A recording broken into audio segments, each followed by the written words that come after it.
Жаранды турган жери боюнча каттоо, жашаган жери боюнча каттоо эсебинен чыгарбастан 1 жылдык мөөнөткө жүргүзүлөт.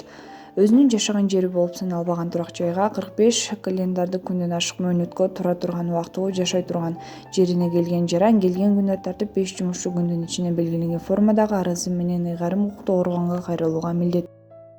Дүйнө жүзүндө 25 миллионго жакын киши өз өлкөлөрүнүн чек араларында ичинде жер которууда экен.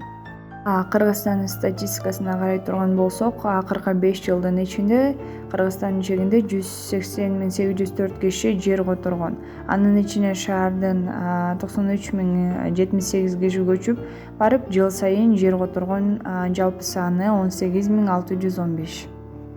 Бул темага сот анализ жүргүзө турган болсок, күчтүү жактары жок, ал эми алсыз жактары бул жарандардын конфликт же болбосо табигый кырсыктын айынан башка жерлерге жер которуусу. Ал эми мүмкүнчүлүктөр башка жерлерге баруу менен алар көптөгөн мүмкүнчүлүктөргө ээ болушу мүмкүн. Коркунучтар жана кооптонуулар булар ал жердеги өздөрүнүн жайгашуусу.